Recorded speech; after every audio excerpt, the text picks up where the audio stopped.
Section 2, Goal Setting, the second of 5 sections in the HOF coaching program.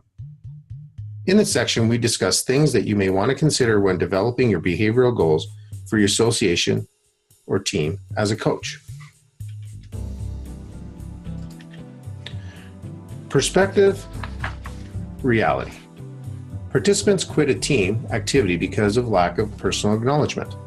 There are many reasons why athletes and participants continue or quit a sport or activity. We have focused on the fact that if the athlete is not personally acknowledged, they are likely to become disinterested in being part of that team, association, and perhaps even the sport or activity in general. The HOF coaching program feels that personal acknowledgement is a simple way to focus efforts and make a tangible impact on a large population of athletes with minimal resources that are required. What are we here for? Encourage the athlete to come back the next day. Many teams and associations have vision or mission statements. These statements are created for a few reasons. They provide unified direction to the people involved. They can be used as a guiding principle to refer back to when faced with a problem or difficult decision. After careful consideration, we at the HOF coaching program, our vision is to encourage the athlete to want to come back the next day. You'll notice that it is a simple and to the point and represents the minimal outcome of a positive coaching experience. If the athlete is encouraged to come back the next day, the potential for that athlete to continue to develop in a positive manner as a person is improved greatly.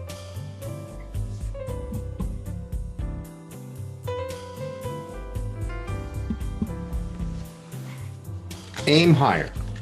Success is everyone looking in the same direction. As mentioned, the purpose or reason for having a vision or mission is to have a unified focus or direction for those involved. Having everyone on board with your vision, including the athletes, coaches, parents, trainers, and ultimately the association, allows everyone to be looking in the same direction. As the saying goes, many hands make light work, and aligning your village will make achieving your vision that much easier. Here's an awareness point. 95 to 98% of the time, we say I or me in sentences created in our minds. Most people spend less than 5% on mind thoughts other than I, which we call you thoughts. Therefore, it all starts with me. And how can I be happy? How can I get better?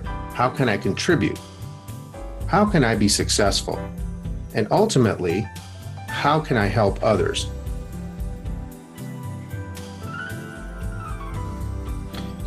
Using that perspective, we say an aim higher when is equal to what I need. If we accept that, it all starts with me from a behavioral perspective, and we choose to aim higher when it comes to setting behavioral goals. When is defined as what I need.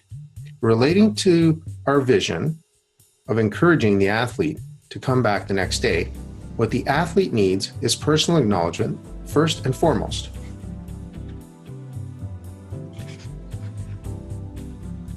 Another HOF concept to consider when you strive to aim higher when setting behavioral goals is redefining hope. We define hope as highly optional, positive environment. We all desire to be in a positive environment. As coaches, providing athletes the option to choose to return to your positive environment day after day is something to truly aim for. As parents, we register our kids for the activity they enjoy and hope for a positive experience.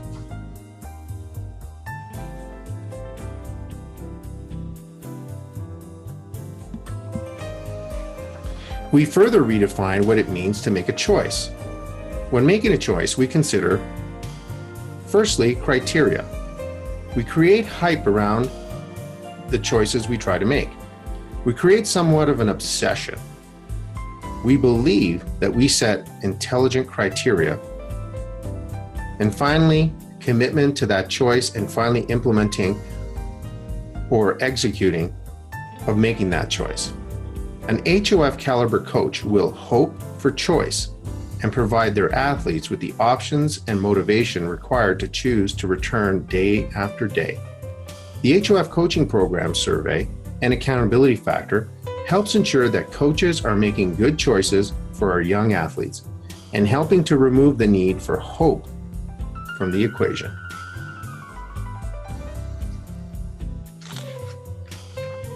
Consider the difference between fair play and equal play. Ensure that the village is on the same page when it comes to these two terms ahead of the season.